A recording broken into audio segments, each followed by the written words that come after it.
He went to jail to protect the source. Absolutely. It shows you how difficult it is to find the source ultimately when there are reporters like you who are willing to spend close to a year behind bars. Well, happily, I'm the last person who went to jail for 85 days to protect a source, but my concern is that there may be more if President Trump really means what he said. There may be more journalists who have to go to jail to protect sources if President Trump is serious about cracking down on leaks. Because okay, now, so just back up a moment here, because this past weekend you were in Florida. Right. And you spoke to President Trump specifically about the leaks. Two weeks ago. What did you ask and what did he say?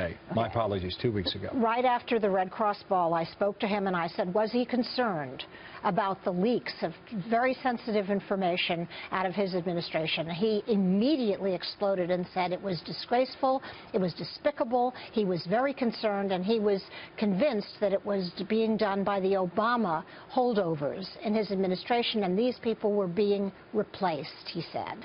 But I asked him, I didn't get a chance to ask him, how do you know that? The FBI isn't commenting on whether or not it has an open investigation into the leaks.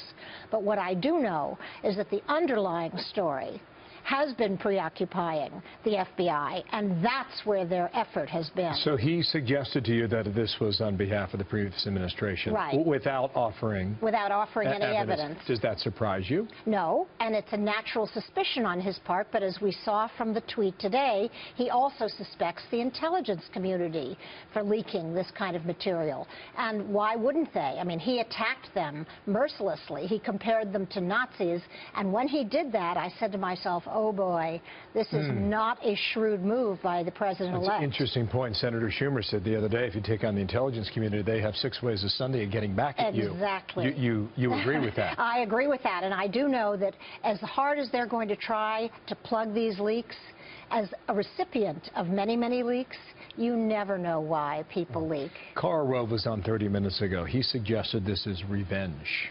Payback. Do you believe that? That could be. It could also be people who are really outraged by what they perceive as lying to the American people. It may be by civil servants who say this is not the way to run an administration. This administration is in free fall. They're concerned for the country. The motives can be many, many, many, and we don't know them. And I, as a journalist, am not in favor of full-fledged investigation into this right now.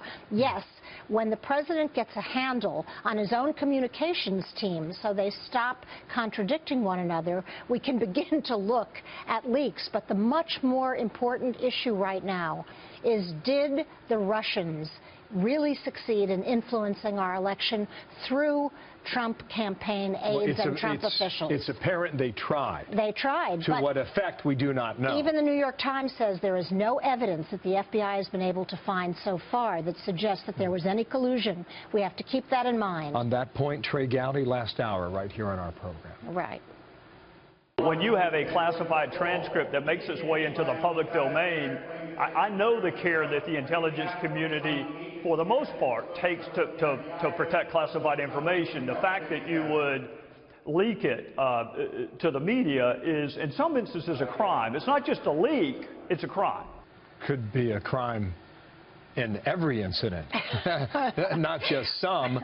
Larger point, Michael Flynn still has his job if it's not for these leaks. Exactly. And that's why some people leak. When you look at a situation and try and parse who's telling what to whom, you have to understand what the broader game is here. Perhaps some people in the administration were really unhappy with the way in which he was running the NSC from the beginning. Perhaps we are headed for a massive shakeup at every level of this new administration. But what we do know is that so far, in only 25 days, this has been a bit of a mess. Whether it's the rollout of the refugee ban, whether it's Kellyanne Conway not knowing what Sean Spicer is about to say, contradicting one another, whether or not it's General Flynn not getting a handle on his own people. I'm going to step aside from the part of what he did and what he knew. Do you chalk this up to growing pains, or is it more than that? I think it's a level of dysfunction that I haven't seen in my 30 years of covering Well, they've Washington. got time to figure it out. They do, and they must. You know, with regard to the leaks, last comment on this, reporters don't break stories. They only break the stories that sources bring to them. Exactly. With information. And here we have a Exactly. great example of that.